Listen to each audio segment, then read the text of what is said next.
umaga sa atin po. Amen. The whole week po ay napakalamig. Amen. Ramdam po natin. Alam ko po na ang hirap bumangon. Amen. Tama. Sabi po ni Kuya Eddie. Ang hirap pong bumangon. Alam niyo po, Saturday morning, inabot ko ng alas 10 na bumangon sa lamig, sa ginaw. Amen. Praise the Lord, sapagkat sa Mawan po is 6 degrees lang kami. Amen, ng mga ilang araw. So, purihin po ang Panginoon, pero ang kabutihan ng Panginoon, kahit gaano kalamig, nabibilang man tayo sa umagang ito sa ating mga daliri, hindi yan hadlang upang purihin ang Panginoon. Amen! Hallelujah! Sapagkat ang araw na ito, ang Pasko ay sumapit na naman. Amen! Ang araw na ito ay ang pagdiriwang natin na kung saan yung kapanganakan ng ating pong Panginoon. Amen! So, purihin ang Panginoon sapagkat sabi ko nga po, hindi hadlang na kung ano pa man na hindi po tayo dumalo dito sa bahay Panambahan. Sapagkat meron po tayong 4 na kaparaanan sa pag-celebrate ng Christmas. Sabi po niya, 4 Christ-centered ways to celebrate Christmas.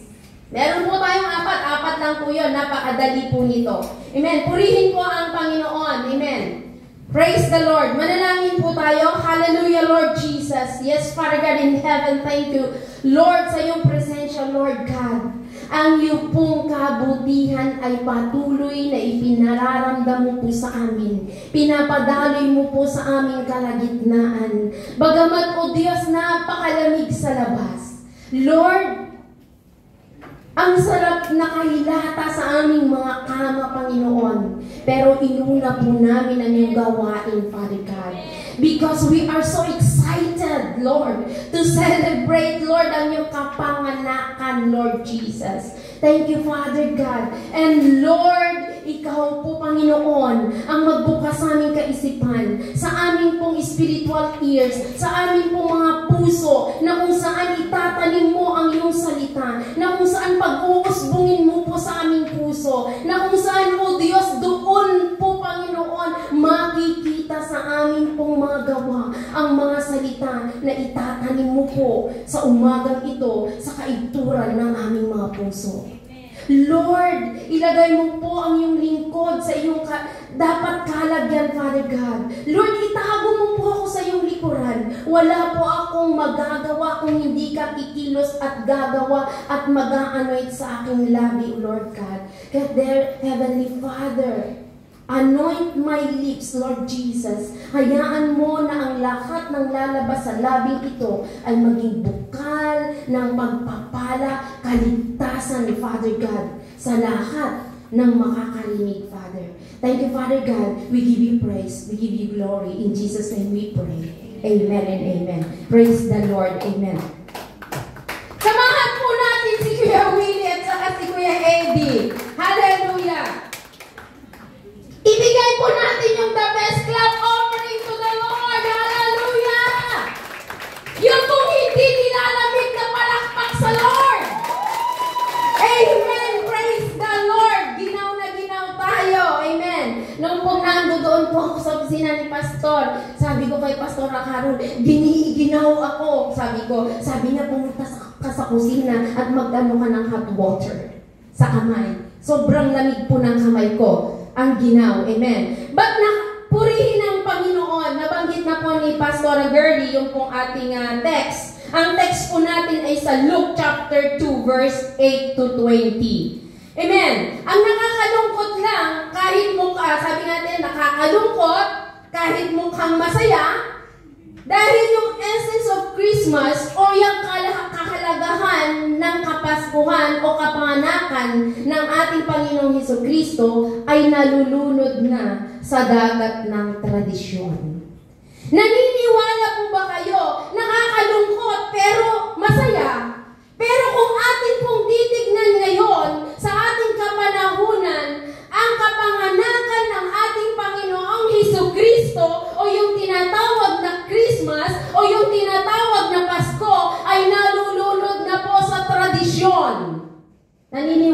ba kayo? Bakit? Bakit naging tradisyon na ang Pasko? Bakit? Kayo mga kasagot niyan. Bakit nagiging tradisyon na ang Pasko? Bakit? Kasi pag ganitong pagsapit sa Pilipinas, 4 months ang pagsiselebrate ng Pasko. September pa lang yan. Tayo na po ay nagkakabit na ng iba't ibang palamuti ng pamaskong, yung Christmas decors para malaman ng mga tao na ang Pasko ay sasapit na. Di ba? Tradisyon. Na pag hindi ka naglagay, hindi naman na pag hindi naglagay, parang walang Pasko sa loob ng tahanan. Amen? Walang handa. Sabing ganon. Amen? Pero, ano pa yung mga nagiging tradisyon? Yung pagbili ng regalo. Kailangan bibili ako ng maraming regalo at bibigyan ko si ganito, si ganito, si ganito. At pag wala kang natanggap na regalo, ang pagkaakala mo ang Pasko ay para sa regalo, napakalungkot mo. Parang pinagsakluban ka ng langit at lupa. Si Kuya Eddie Pamasko po, sabi niya. Amen. Pero alam niyo po ba na nagiging tradisyon na lang yun? O nagsabi nga natin kanina, nalulunod na ang kapanganakan ng ating Panginoong Jesucristo sa mga tradisyon. Tradisyon niya dapat meron tayong Christmas tree sa bahay. Doon under the tree is merong mga regalo na kailangan buo ang pamilya. Di ba na supposed to be nandun tayo sa ating mga pamilya ngayon? But praise the Lord, wala man tayo sa ating pamilya pero may Kristo tayo nakasama. Amen. Purihin ang Panginoon. Basahin po natin ang ating teksto dun sa Luke chapter 2, verse 8 to 20. Anong sabi po niya sa Luke? Luke chapter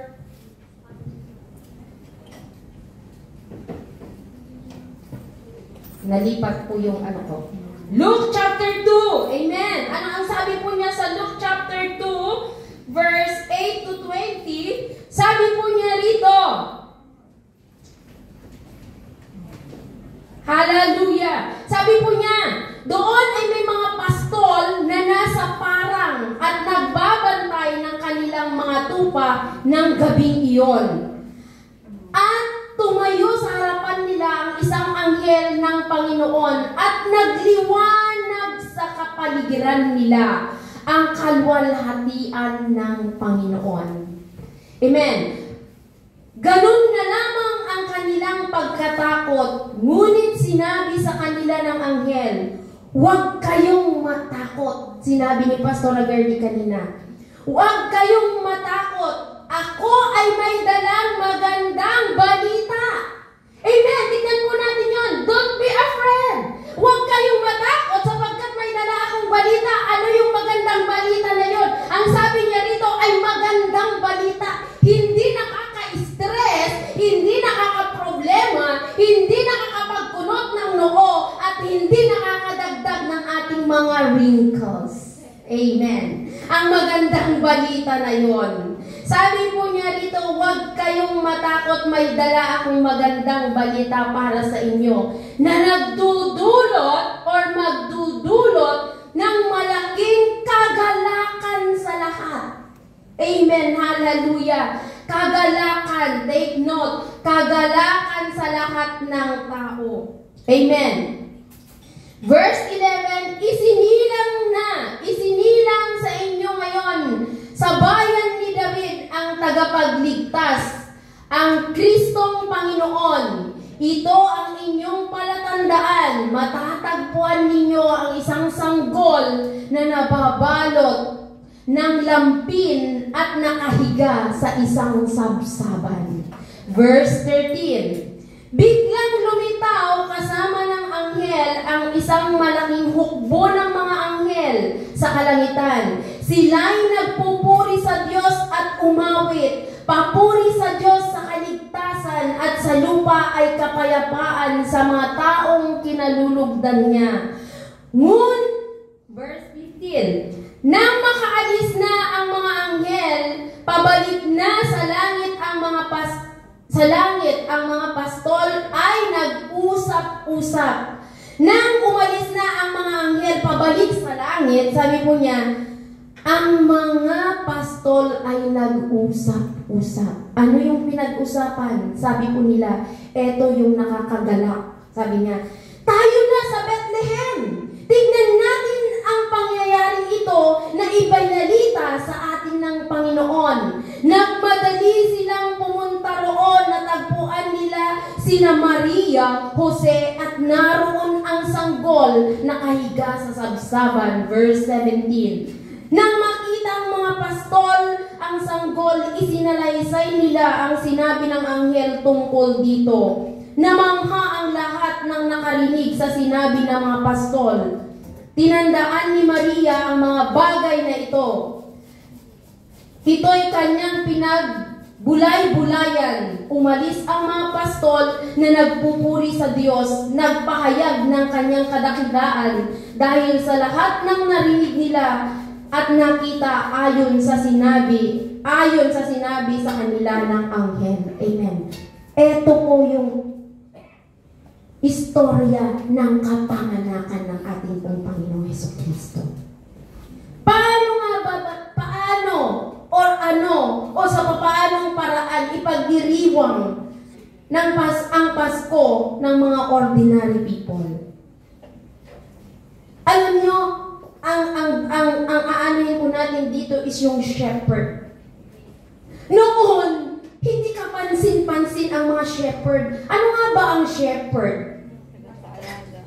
Sila yung tagapag-alaga. Sila yung pastol ng mga tupa. Sila yung kung titignan nila noon, hindi sila karapat-dapat na iharap sa mga matataas na tao. Ang tingin ng mga tao noon, o dito sa Old Testament, ang tingin nila sa mga pastol ay sila yung napakababa. Sobrang baba. Na parang silang tax collector na magnanakaw. Sorry for the word. Ang shepherd ay kapantay sila ng mga tax collector at ang tingin nila sa kanila marumi at makasalanan. Ganun po ang mga shepherd. Hindi pinapansin ang mga shepherd. Pero nung sa ating kapanahunan na, di ba? Pag may mga Christmas program sa ating school, minsan may mga nagko-costume ng shepherd. Maalala ko po noon, nagko-costume ng shepherd na sina Sister Vivian that time. I do not know kung anong year po yun nung nag-celebrate po tayo ng Christmas. Di ba? Sa ating kapanahunan na ngayon, sikat na ang shepherd dahil pinasikat ng ating Panginoong Jesucristo nung siya'y isilang. Yung hindi kapansin-pansin, yung mga hindi kapansin-pansin doon sa Old Testament o noon, ginawang kapansin-pansin ng ating Panginoon nung isinilang ang tagapagligtas. Amen. Sabi nga po natin, nasabi na sa Old Testament, ang shepherd hindi cute sa kanila. Hindi cute yan. Madumi. Ang shepherd sa kanila is nobody lang yan. Pero bakit sila yung unang nakaalam na ipinanganak ang isang tagapagligtas? Anong purpose ng Lord doon? Gaya ng sabi ko kanina. Ang shepherd, kaya, di ba, nobodies lang yan? Paano natin i-celebrate yung Pasko? Yung mga ordinary people. Di ba? Maalala ko po, yung mga walang-wala. Di ba? Matutulog lang yan. Tapos, kung may loaf bread, palaman, tama na sa kanila. Amen. Yung mga talagang, they cannot afford. They cannot afford to buy yung food na ihahanda nila ng Christmas. Ang ano na lang nila, sabi po nila, basta tuwa ng may sakit. Di ba? Ganon din po tayo. Amen. Na kahit walang handa sa Pasko, Pasko, basta nasa, amen. Kahit walang handa sa Pasko, basta walang may sakit, na kay Kristo tayo, at higit sa lahat, pinaglilingkuran mo ang Diyos na buhay na nagligtas para sa iyo at nagbata para sa iyo. Amen. Sabi po niya dito, ang tanong, paano nagse-celebrate ng Christmas ang mga ganitong uri ng tao? Ilang beses na tinanong, paano nga ba? Paano? At paano sila nagiging totoong masaya? Amen. Pag-aaralan natin ito. Paano naging totoong masaya yung mga shepherd? Paano nagiging totoong masaya yung mga ordinary people na halos walang maibili nang ihahanda sa Noche Buena, pero napakasaya nila. Yung mga nasa Pilipinas na nasa tulay lamang na every Christmas, doon sila nagpapasko sa ilalim ng tulay, pero nakikita yung tunay na kaligayahan sa kanila. Kung i-compare natin yung ating sitwasyon sa kanila, alam niyo po ba na tayo ang buhay natin OFW? Yes, aminin man natin o sa hindi, malungkot tayo sa Pasko. Even though magkakasama tayo, malungkot tayo sa Pasko. Why? Napakalayo natin. Pero makikita mo sa news, makikita mo dadaan sa newsfeed mo, makikita mo yung pamilya na nasa ilalim ng tulay, ang magse-celebrate sila ng Pasko, yun lamang tuyo, itlog, kakainin nilang pamilya, masayang-masaya na sila, yung totoong saya, kitang-kita sa kanila. How we celebrate Christ-centered Christmas. Paano tayo magse-celebrate ng tama ang pagse-celebrate ng Pasko natin? Number 1, 4 Christ-centered ways. May 4 na kaparaanan kung paano natin i-celebrate yung Kapaskuhan. Na pag sumasapit ang Pasko, number 1 is sabi niya, excited tayo. Pagsapit pa lamang ng, sabi ko nga kanina, pagsapit pa lamang sa Pilipinas 4 months. Sabi ng amo ko nga, sa inyo sa Pilipinas, 4 na buwan, pagsapit pa lamang ng September 1, nagbabatian na kayo ng Merry Christmas. Pagsapit pa lamang ng September, nakakabit na ang mga parol sa iba't ibang daanan. Pagsapit pa lamang ng birth, pagpunta ka ng Pampanga, makikita mo yung maraming ilaw sa daan. Ang mga parol kumukuti-kutitap na yan. Pagandahan na ng mga parol. Pagandahan ngayon, pagandahan. Meron ng pa-contest sa buong Pilipinas kung sinong pinakamaganda ng pailaw. Diba? Andun po, excited na po tayo. Excited ang bawat isa po sa atin. Ang mga shepherd na ito, they are so excited. Amen. They are so excited. Nung sabi po nila, doon po sa Luke 2, Luke 2:15-16, anong sabi po nila? Tara! Bilisan natin! Yung pong ka-excited na nila, sige, puntahan natin! Tignan natin kung sino at anong yung itsura ng ipinanganak. Di ba excited sila? Kung ating pong susuriin, malayo sa kanilang pinagpapastulan yung pong lugar na kung saan isinilang ang ating Panginoong Jesucristo. Maglalakad lang sila at meron silang tungkod.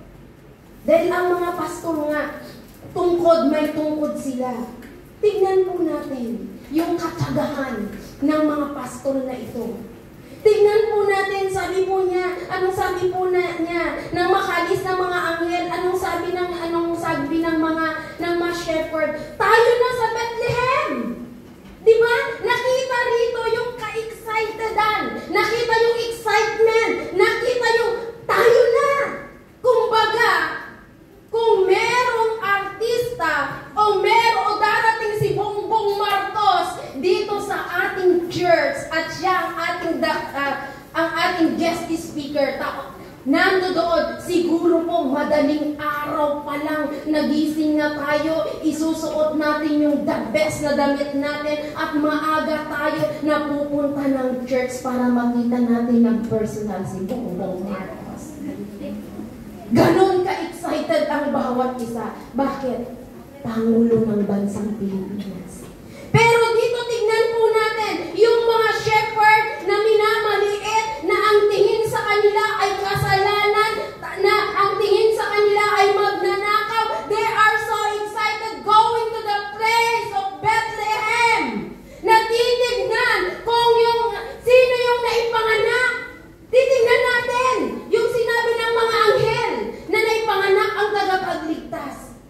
Sa atin pong sana, amen, sa atin pong paglilingkod sa Panginoon, nandoon yung excited tayo every Sunday. Alam ko at alam nating lahat, napakalamig ng panahon.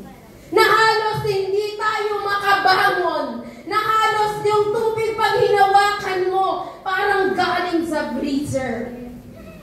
Sana pagdating ng Sunday, kung gusto po nating ma-encounter ang Lord, magkaroon tayo ng excitement sa ating mga puso sa pagdalo sa gawain. Because, amen, especially today, Sunday, not just because Christmas, because today is Lord's Day. Amen. Hindi lamang ngayon dahil Pasko, kundi every Sunday, magkaroon tayo ng excitement sa pagdalo sa gawain ng Panginoon kasi po, araw ng Panginoon. May isa po akong nakausap, sabi niya, sabi ko sa mama ko, kahit wag na kayo maghanda ng Pasko, sabi niya, basta pumunta kayo ng church. At every Sunday, naghihintay na po siya sa baba namin. Pag sinabi kong alas 9, ako bababa. 6:30 or 7, doon na po siya sa lobby, o doon sa labas, o doon po sa hintayan na doon sa Chingy Bus Station.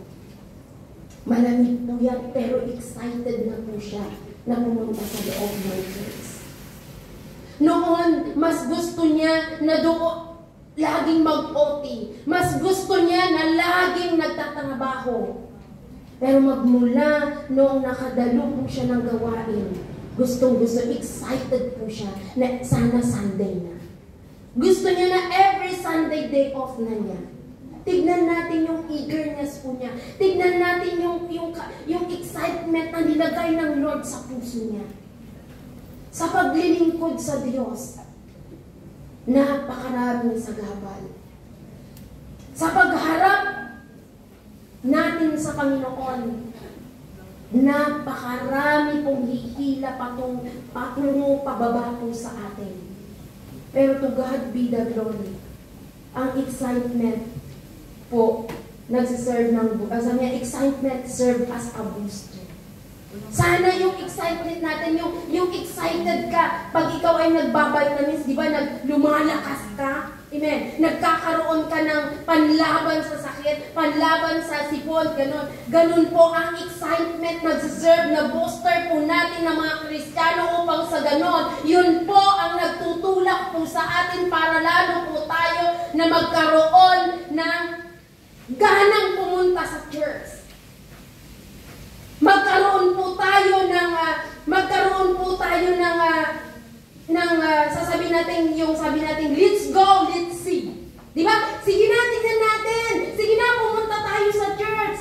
Hindi lang dahil nahila ka, kundi excited ka na ma-encounter mo ang Panginoong Jesucristo.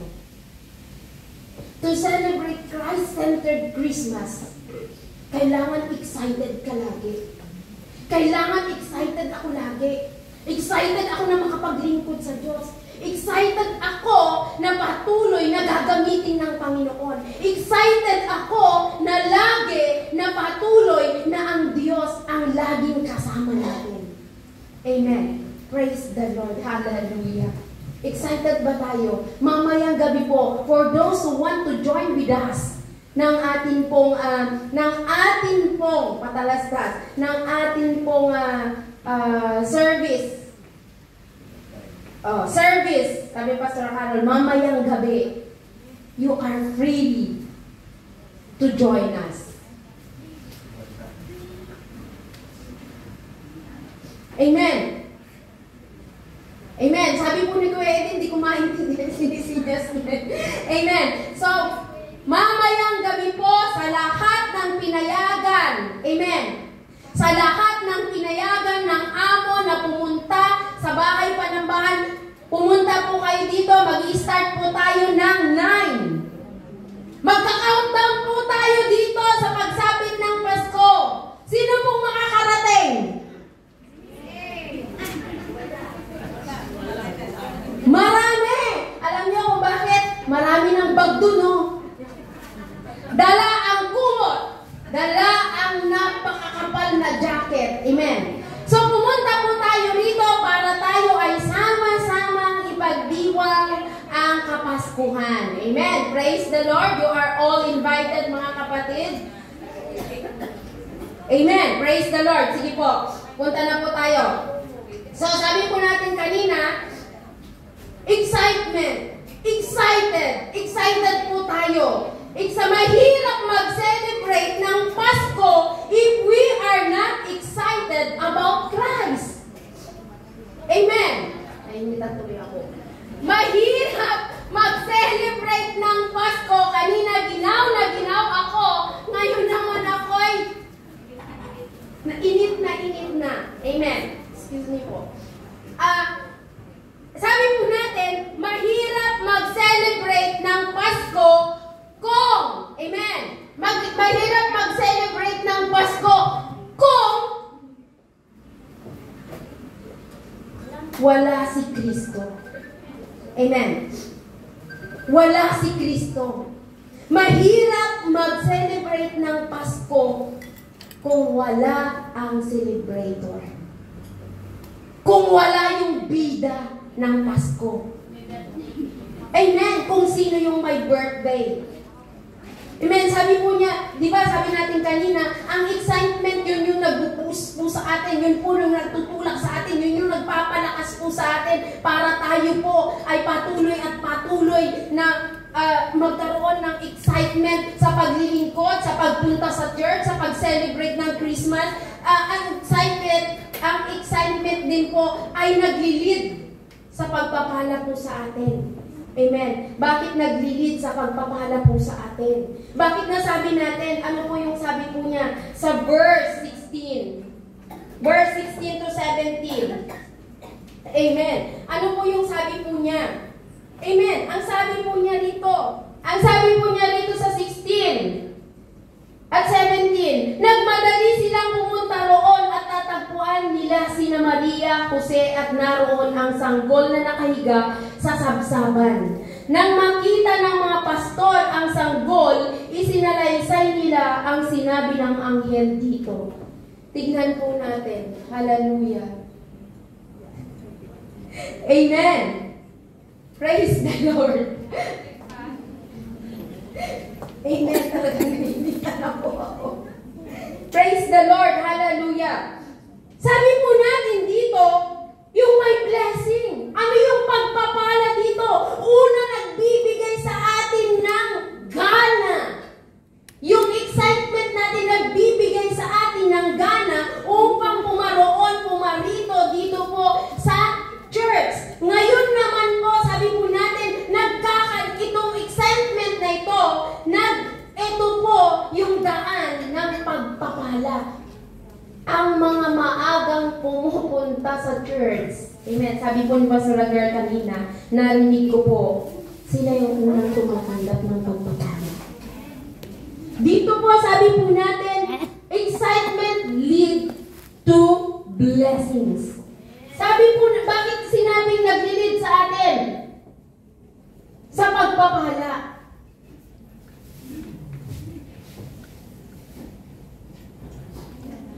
Bakit po? Sabi po niya dito, pag pupunta ka sa church, ito po. Pag pupunta po tayo sa church, or pag nandyan na minsan, mag-aalarm ako para paggising ko ng umaga, para magising ako ng maaga. Pero kung nandoon at nandito sa puso mo, yung excitement, hindi mo na kailangan ng alarm clock. Bakit? Gigisingin tayo ng excitement natin. Gigisingin tayo yung parang excited tayo. Alam niyo yung pakiramdam na pag-uwi ka ng Pilipinas? Amen! Sabi po ni Sister Reg, pag uuwi po ng Pilipinas, hindi po tayo makatulog. Amen! Hindi po tayo, yung parang lahat, chine-check mo lagi yung chine-check mo lagi yung luggage mo. Tinitignan mo, ay okay na ba yung luggage ko? Init na ako galing. Amen. Praise the Lord. Sige lang po. Yung bang sabi po natin, pag-uuwi tayo ng Pilipinas, andoon yung excitement natin na makita at makabiling yung ating kapamilya at makasama ng kahit ilang araw lang ang ating mga anak. Diba? Pag ganun yung nararamdaman po natin, sabi po natin, hindi tayo makatulog. Minsan pa nga, hindi na tayo makakain dahil nire-reserve na natin yung pagkain po natin ng Pilipinas na kasama ang ating mga anak. Tama. Hallelujah. Di ba? Ganun po yung ka-excitedan natin sa pag-uwi. Ganun din po yung pakiramdam po sana natin kung tayo ay magdiriwang ng Pasko na Christ-centered. If we celebrate the Christmas, kung ipinagdiriwang natin yung Pasko na Christ-centered tayo, kapatid, we are so excited na madaling araw pa lamang nakahanda na ang damit mo. Madaling araw pa lamang nakahanda na ang lahat ng gagamitin mo ng linggo. Amen. At bakit? Anong sabi po niya? Bakit leads to blessing po? Yung pagpapala na yan. Sabi po niya, nung nakita nila, bakit pagpapala yun sa kanila? Sapagkat nung nakita, alam niyo may purpose ang Lord kung bakit sila ang kanyang pinili na unang makakita sa pagkasilang ng ating Panginoong Hesukristo, sapagkat sila ang tingin ng mga matataas nung sa Old Testament, sila lamang ay makasalanan. But nung una na sila ang unang nakakita doon sa kapanganakan ng ating pong Panginoon, kasama sila sa history. Amen. Ng kapanganakan. Ng Pasko.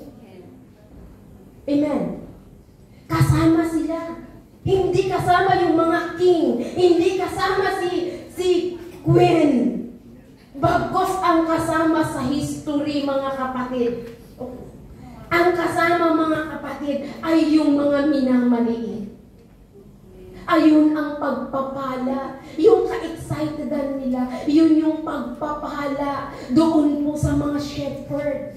No, kung atin pong ilalarawan ng mga shepherd, sabi ko kanila, nobodies lang sila. Amen. Nobodies lang sila. But praise the Lord, kapatid, yung nobodies na yun, sila yung karapat-dapat na tumanggap ng pagpapala. Tayo, nung ni-reach out tayo ng Panginoon, nobody din tayo. Makasalanan tayo. Nung ni-reach out tayo ng Panginoon, tuwing ipinagdiriwang natin ang Kapaskuhan, saan tayo? Hindi ba't nasa barkada tayo? Hindi ba't pag andyan na, pagsasapit na mga ganitong araw, mamayang gabi si-celebrate ang Christmas, ngayon nag-uusap-usap na yung magkakaibigan. Kita tayo sa simbahan, Anong oras ka pupunta? Di ba? Excited sila. Ay, nandun yung class ko.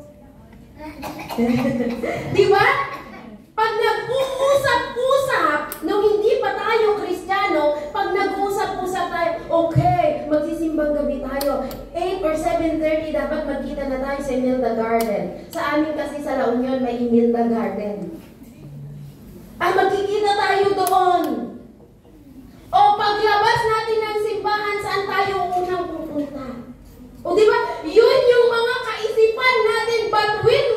But when we accept the Lord Jesus Christ as our personal Lord and Savior, at patuloy na ni-reach out tayo ng Panginoon, naging Christ-centered ang atin pong Pasko. Amen. Ang iniisip na natin ay kung paano tayo makapaglingkod sa Panginoon, kung paano natin paglingkuran ang Panginoon, at kung ano ang mairirigalo natin sa Panginoon. Handa ka ba na tanggapin o magbigay ng napakmahal na regalo sa Panginoon? Tayo, binigyan tayo ng gift ng Lord. Ano yung gift na binigay ng Lord sa atin? Amen! Buhay na walang hanggan yung gift na binigay sa atin ng Panginoon. Amen! Praise the Lord! Nung binigay tayo, ikaw, handa ka bang magbigay ng napakalaki para sa ating pong Panginoon? Ano ang pwede mong ibigay sa Pasko sa Panginoon? Serve God with all our heart. Amen. Kaluluwa. Pinakamahal yan sa harapan ng Panginoon. Sapagkat merong panibagong kaluluwa na magpupuri sa Kanya. So, sabi po natin, excited po tayo. Una, nakaparaanan ng pagsiselebrate ng Christmas. Excited tayo. Hindi dahil kasama natin ating mga kaibigan. Hindi dahil may regalo kang matatanggap. Kundi dahil si Kristo ang sentro ng kapaskuhan ni pagdiriwang natin. Walang kung ano paman, kundi si Kristo ang nasa gitna ng Pasko ng ating buhay. Amen. Kaya nga sabi ko natin, ang masakit mga kapatid, ang mga iba, alam nila ang gagawin nila, if excited sila, alam nila ang gagawin nila, pero hindi sila excited sa paggawa. That's why, yung pong intelligence at confidence is a good combination. Kahit marunong ka o matalino ka o wala kang konfidensya, walang mangyayari sa buhay mo. Matalino ka nga, wala kang confidence na ipakita yung katalinuhan mo. Diba? So, maging excited tayo sa paglilingkod sa Lord. Amen. At i-apply natin sa ating mga buhay yung ating pong nalalaman patungkol sa Lord. Amen. Hallelujah. Example po natin about sa experience. Sabi po natin, masasabi na Christ-centered Christmas, wala ka. Hallelujah. Paano mo masasabi, or yung, dito po, number 2, na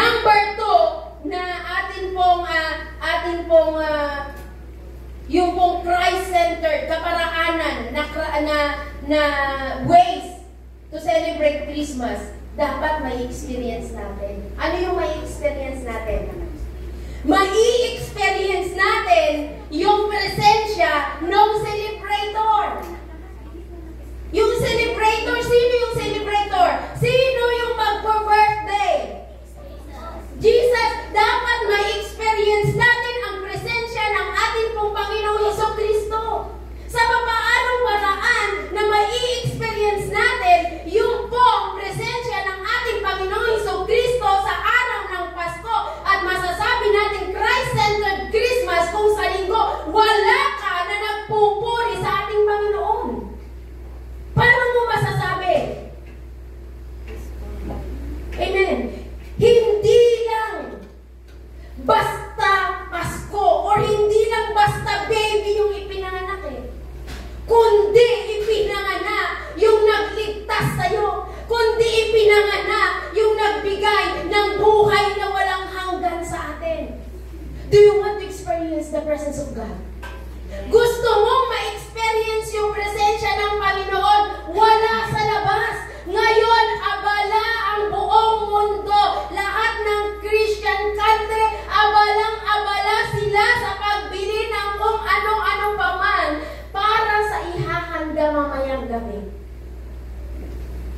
pag dumating ang Lord, maraming maiiwan. Amen. Kailangan ma-experience natin pag Pasko. Alangan naman na yung pag nakipag-birthday ka, pag pumunta ka sa birthdayhan, ni hindi mo man lang ma-experience na nandoon yung mag-birthday.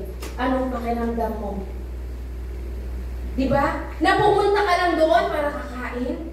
Eh wala yung mag-birthday? Diba parang wala lang? Amen, wala lang. If you want to experience yung po life-changing experience po natin, kailangan maramdaman mo yung presensya ng Panginoon. Huwag kang titigil, kapatid, hanggat hindi mo nararamdaman yung presensya ng Panginoon. Kasi mararamdaman at mararamdaman mo yan. Pag na-experience po natin yung sabi po natin, yung po sabi po niya dito, nasa experience, sabi po niya, life-challenging experience. Nagkakaroon tayo ng life-challenging experience. Napakarami ng nararamdaman natin. Napakarami ng nai-encounter natin. Sabi nga po kanina, pag marami tayong nai-experience. Noon nga alam nyo, noon, pag Pasko, isinasara ang church. Why? Bakit pag Pasko, isinasara ang church? Walang dumadalo. Bakit? Lahat sila busy. Lahat sila inaantok. Lahat sila puyat. Kaya isinasara ang church. Bakit? Hindi nila na-i-experience yung tunay na presensya at diwa ng Pasko. Amen. But praise the Lord, this morning, hindi sarado ang church natin. But this morning, alam ko, ramdam po ninyo yung presensya ng Panginoon. Na habang kumakanta pa lamang tayo, ramdam na ninyo yung the goodness of God. Yung kabutihan ng Panginoon. Nasabi nga po natin, kung hindi mo ramdam ang presensya ng Panginoon, imposibleng naririto kapat na nanatiling nagpupuri sa Kanya. Amen. Ang atin pong to celebrate Christ-centered Christmas, kailangan ma-encounter natin ang celebrator. Kailangan ma-experience po natin. Hindi, handa na po ba tayong ma-experience o i-take yung life challenging sa ating mga buhay? Napakadami pong mga challenge sa ating buhay bilang Kristiyano. Isa na ang COVID-19. Diba? Pasalamat tayo sapagkat ngayong taon na ito, ilang taon na hindi tayo nagkasakasama ng gabi ng Pasko. Diba? 3 taon ba? O, 3 taon. Pero pasalamat tayo sapagkat ngayong gabi, mararanasan nating magsasama-sama at ipagdiriwang ang Kapaskuhan na kasama ang celebrator. Amen. Hallelujah. Amen. Namapalakpak yung dalawa po nating musician doon. Samahan po natin sila. Hallelujah. Amen. Dahil alam nyo kung bakit pumapalakpak sila? Dahil sa 3 taon, alam niyo po ba na si Kuya Willie, siya lang nagsiselebrate ng Christmas mag-isa niya. But to God be the glory for 3 years na hindi natin nakasama. Ngayong gabi, makakasama natin siya. Amen. Yun yung kagalakan ng bawat isa po sa atin. Ma-experience natin yung presensya ng Panginoon. Yung challenge ng Panginoon. China-challenge tayo ng Panginoon. Amen. Maraming mga challenges sa ating mga buhay. Imagine 3 taon. Maalala nyo? Na halos may 3 taon, 4 na taon, 5 taon na hindi nakakauwi ng Pilipinas. But to God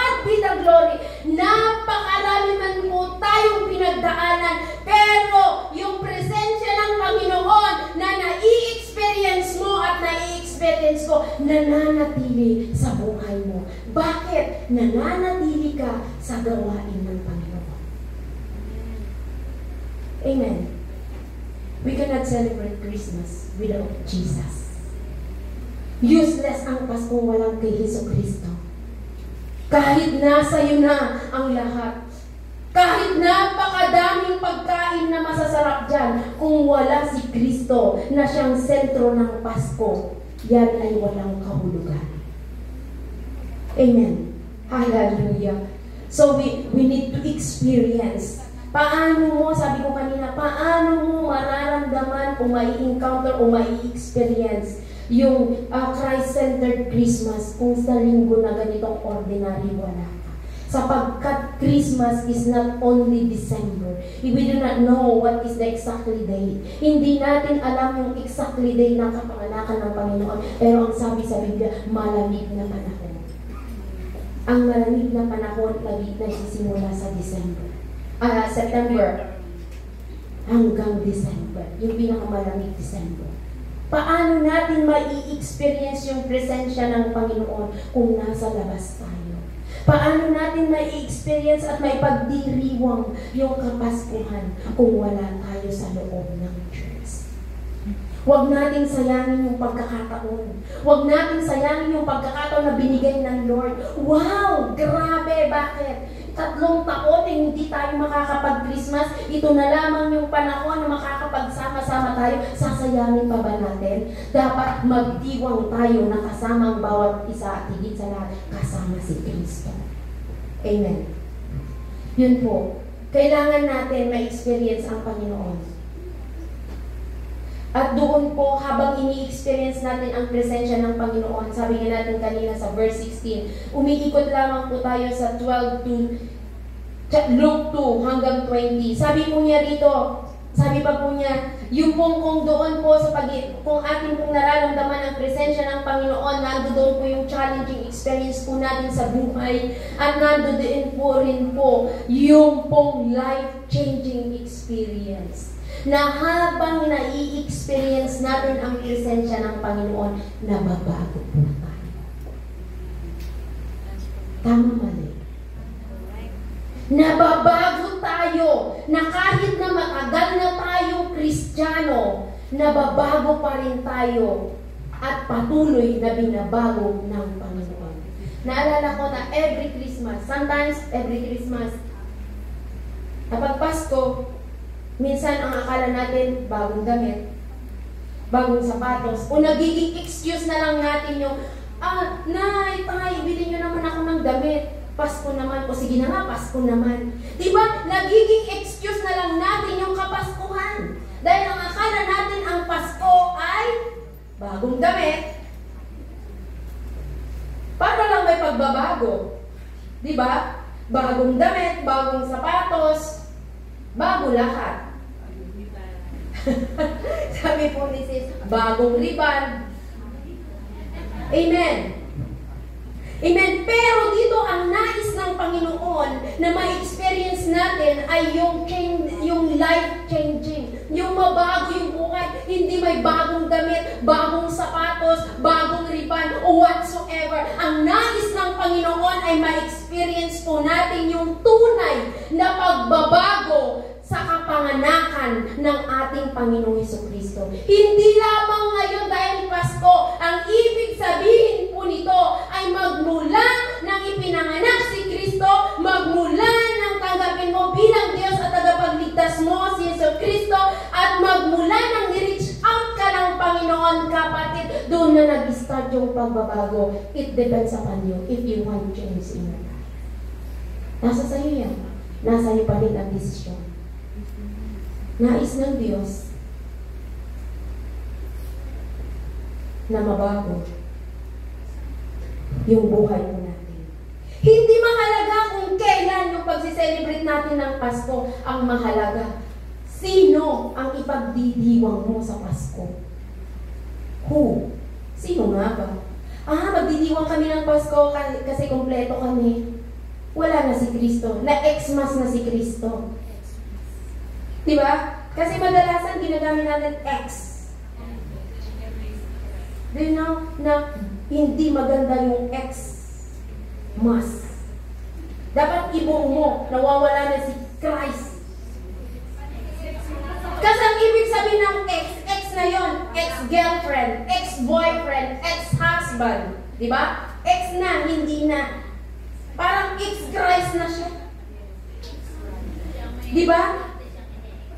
Kaya nga, siya yung may birthday na gusto mong ma-experience, pero inekis mo siya. Hallelujah! Nasaan yung celebrator? Ikaw yung celebrator. Celebrator? Hindi. Ang sentro ng Christmas ay Amen. Hallelujah.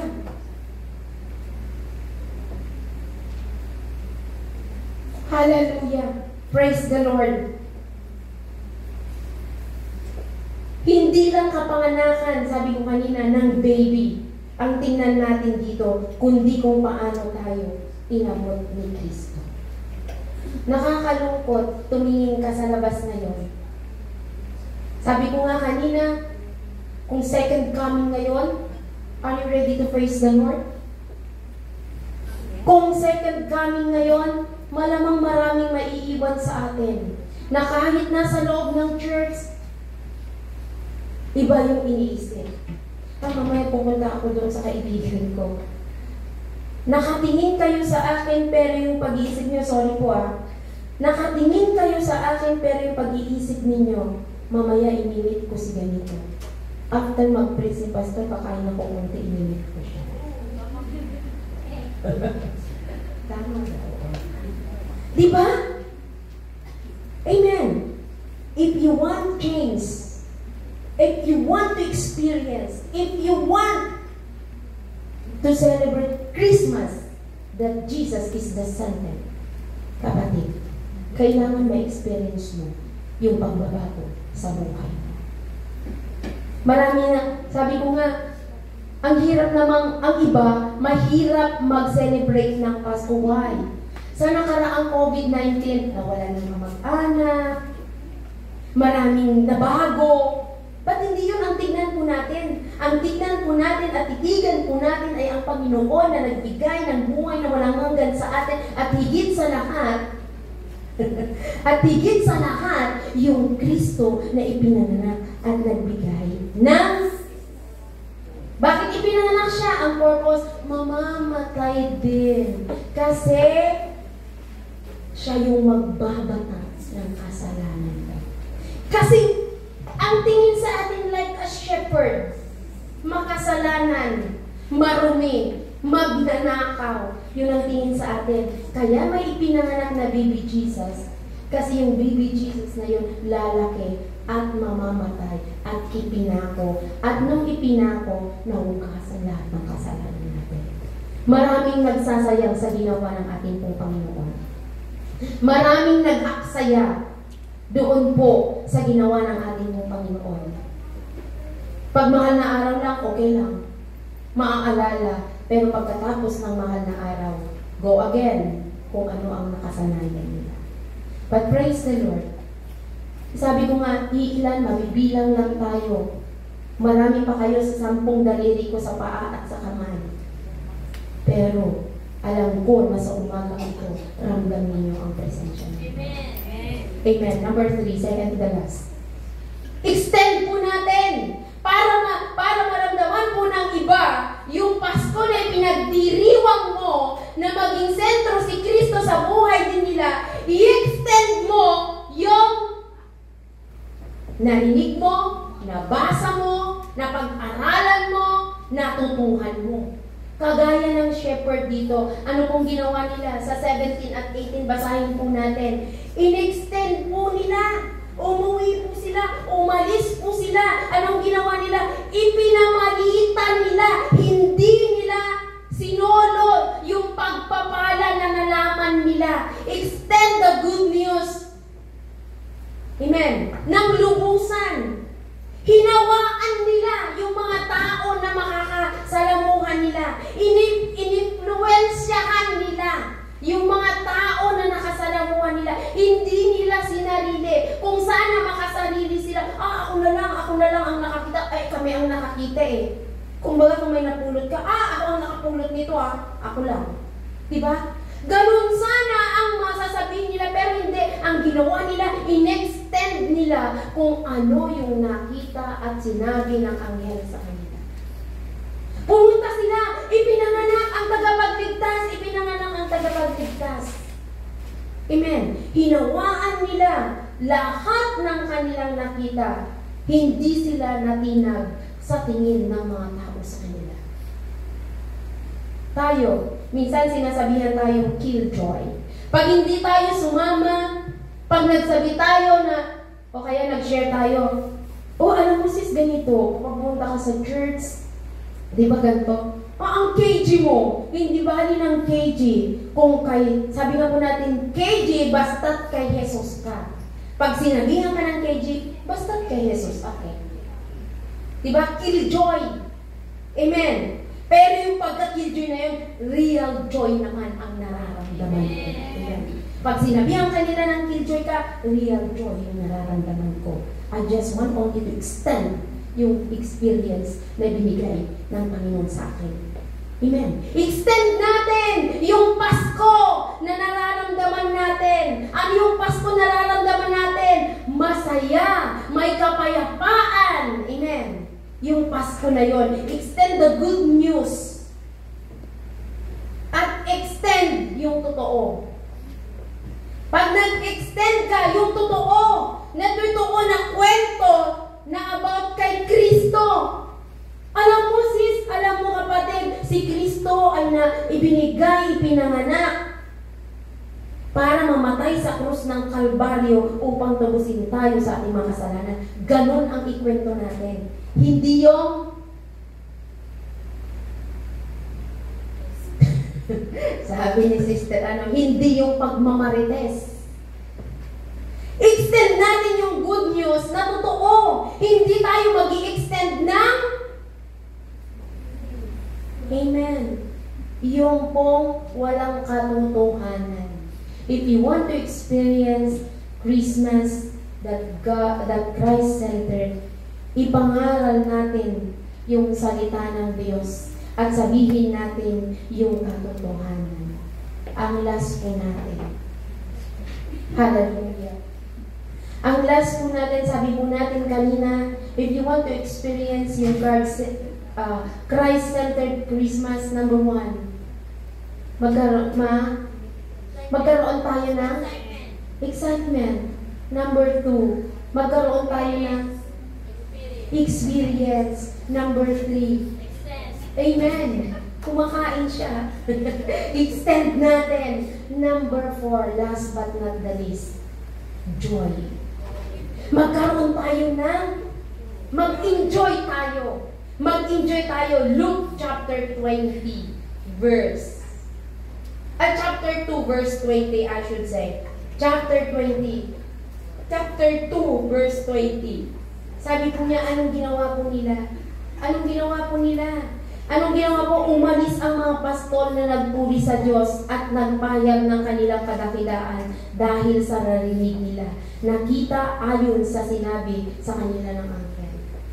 Anong ginawa po nila? Nag-enjoy sila. Anong ginawa? Nagpuri sila. Amen. Ano pang sabi po doon po sa Luke chapter 13? Sila'y nagpuri, nag-awitan ng papuri. Amen. Nagaya ng ginagawa natin dito. Sabi nga po natin, magkailangan may excitement tayong mararamdaman every Sunday. That even though not Christmas, every day for us a Christian is Christmas. Amen. Magkaroon tayo ng experience, ma-experience natin ang presensya ng Panginoon na kung hindi kung ano-ano lang yung dapat nating ma-experience. Number 3, extend po natin yung salita ng Diyos. At number 4, enjoy the moment that the Lord, yung kaya pa natin na magpuri sa ating pong Panginoon. Anong ginawa ng shepherd? Sige, nagpunta sila, nagpuri sila. Sabi po niya dito po sa Luke chapter 2 verse 30, nag-awitan sila, nagpuri sila, nag-enjoy sila. Amen.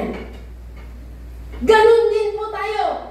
It must be a God-centered celebration. It must be sa ating pagpupuri, sa ating pong pag-celebrate ng Christmas, kailangan God-centered yung celebration natin. Not me. you-centered. Amen. Kailangan it must God-centered. Or it must be a purpose-driven celebration. They are celebrating na may dahilan. May kadahilanan yung pag-celebrate natin. Bakit? Kasi kung walang kadahilanan, bakit ka nag-celebrate? Diba? O tingnan na lang natin, bakit ka nag-aaral? Para lang masabing nag-aaral ka? Hindi, alamin mo yung kadahilanan. Bakit ka nagtatrabaho? Bakit tayo narito sa Hong Kong? Di ba may kadahilanan? Ganun po, pag hindi malinaw ang purpose, walang kabuluhan. Bakit maraming umaayaw sa paglilingkod? Kasi hindi malinaw yung purpose nila. Maraming umaayaw sa pagpunta sa bahay panambahan. Bakit? Mali yung purpose nila. Maraming natitinag na Kristiyano, maraming natutumba na mga Kristiyano. Bakit? Mali yung pananaw nila. Hindi malinaw yung purpose nila kung bakit narito sila sa loob ng church. Pag alam natin ang dahilan, maiiwasan natin ang ayawan. Pag alam mo ang dahilan kung bakit ka naglilingkod, maiiwasan mo yung salitang ayaw ko na. Susuko na ako. Pag alam mo yung purpose, kung bakit ka narito sa bahay panambahan, kung bakit ka naglilingkod sa Diyos, mawawala sa iyo, I will give up. Ang papalit doon, pwede kang matumba, pero wag na wag kang mag-okay. Amen. Enjoy lang natin yung presence ng Lord. Enjoy lang natin yung moment na ito na kaya pa natin magpuri sa Lord. Kailan pa ise-celebrate ang Pasko na si Kristo ang sentro ng Kapaskuhan kung hindi mo na maitaas ang mga kamay mo? Kung hindi ka na makalakad, kung hindi ka na makapagsalita, kung may sakit ka na, saka ka magsisisi na sana in-enjoy ko na lang noon ang paglilingkod sa Panginoon. Kapatid, it must be a purpose-driven celebration po yung ating gagawin sa pag-celebrate sa Kapaskuhan. Amen. Sabi ko nga kanina, pag alam natin ang dahilan, maiiwasan natin ang ayawan. Maraming beses na sinasabi natin ayaw na natin magpatuloy. Maraming beses na sinasabi natin ayaw na natin maglingkod. Maraming beses na maraming humihila sa atin para hindi maramdaman yung tunay na essence ng Christmas. Pero kapatid, tignan natin yung shepherd. Sabi ko nga kanina, yung shepherd wala lang eh. Tayo wala din lang tayo eh. Pero to God be the glory. Kasi tagapagmana tayo ng ating Panginoon Jesucristo. Tayo yung tagapagmana ng ating Panginoong Jesucristo.